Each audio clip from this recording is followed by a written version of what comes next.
Welcome to another video of GeoSpinach, where today we're going to analyze the essentials of war using a general synopsis of the video we have released up to now.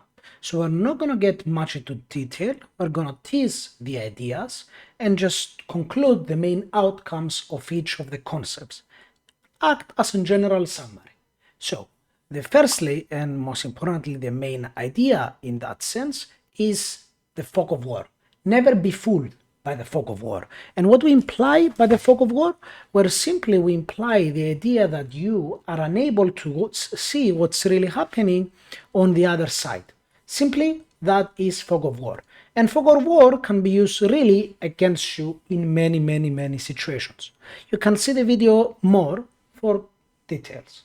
Now, how to use game theory as well as fog of war? Well, in this scenario, which is based on the Battle of the Vistula, and we develop go into details how to use game theory here. But the main idea is that the red team will continue attack across the field, not using game theory, while the Poles in this situation will use game theory and use their only possible mathematical choice, which is the concentration of force and elimination of the enemy. Using fog of war means the enemy is unable to see them, they can utilize this attack, and by doing so they come to a situation where they have managed to push through and the enemy is truly not knowing what is happening over here. So in this case they do not know there are only two divisions. The video continues on analyzing the concepts of game theory, fog of war, as well as general combat, but you can see the video for yourself to understand. Now, going in regards to defense, terrain, and entrenchment. Here, we are analyzing the concept of defense in depth, where you can see a system of defense that we've seen prior, as well as a system such as this, which defense in depth simply means using multiple lines of defense, so units for delayed action, a strong front line, anchor points using terrain like urban or mountains or villages, having supply points for possible encircle positions, as well as a second line and a third line of reserves. And the idea is to wear the enemy down as much as possible, and as you wear the enemy down, you rely that more reinforcements will come. Even if more reinforcements do not come, the enemy units will be so exhausted that the total amount of terrain they can capture is generally minimalistic. You can check out the video specifically to see how the battle develops and to see specific military and war analysis. Now, here we see that complete elimination of the red team. Now, let's go to interior lines and defeat in detail.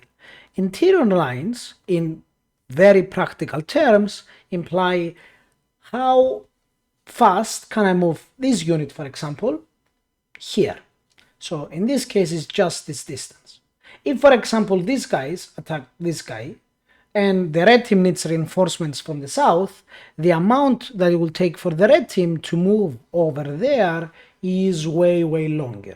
So the concept of interior lines is to use much shorter routes to attack and concentrate your force.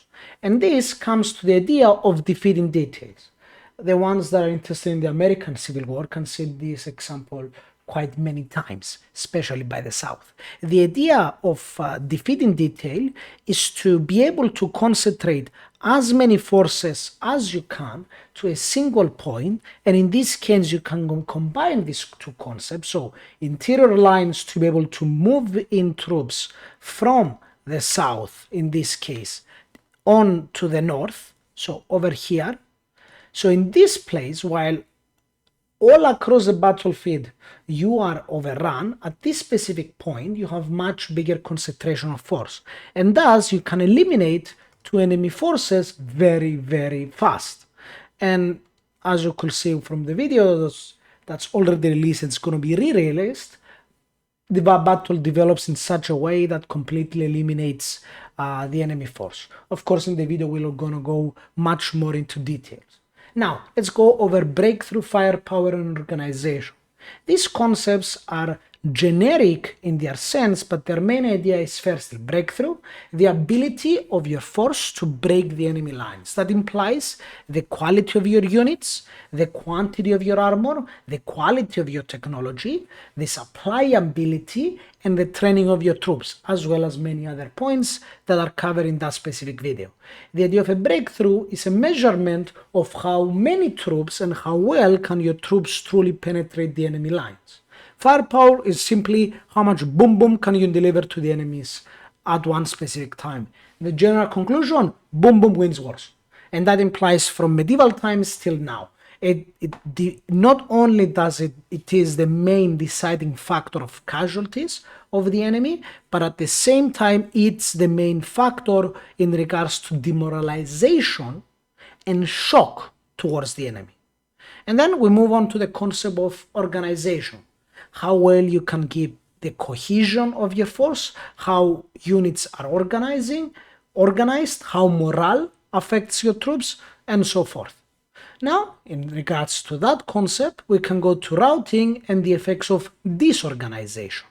Before we get into it, routing is simply the idea that your forces, they are getting overrun, and as a result they get panic, and because they get panic, they are unable to continue firing at the enemy, so imagine a platoon level, and because they are stopped firing at the enemy, the firepower they provide on the enemy's force, the firepower we mentioned prior, gets massively reduced. As a result, the attacker's firepower precision thus drastically increases because they do not receive the firepower, and since you are getting routed, so you are panicking and retreating, you are a much easier target, and as a result, in a rout, your units tend to take much more casualties. Here we see an example where a rout takes place only on a single company, and that routes develop to a complete rout of the whole unit.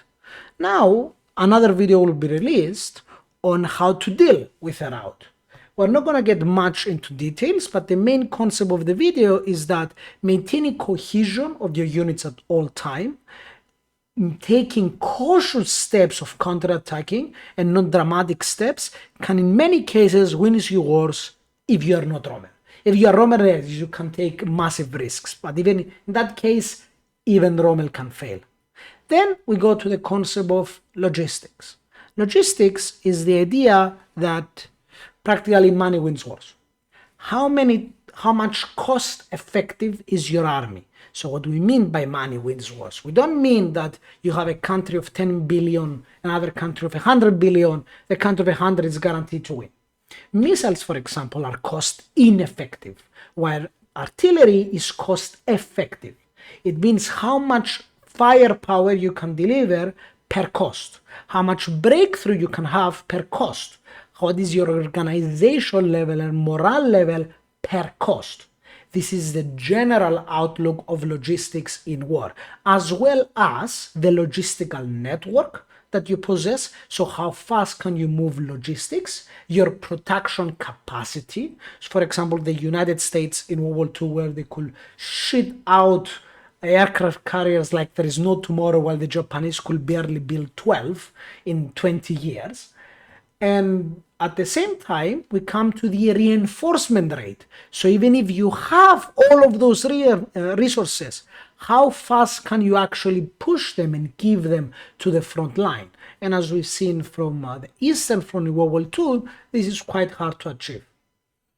And concluding with that, we have the concept of geography, where we have a specific video about what terrain affects each different unit type. We're not going to get much into detail because the video by itself is very in detail in that essence, but if you are interested, please go and check it out. So this has been a very general summary of some of the concepts we've analyzed on this channel. If you are interested in war and in military science and war games, Kriegsspiele, then you're welcome to join us, as well as if you are interested in geopolitics, and possibly we'll release some videos in economics as well in the future. Thanks again for watching, and have a good night.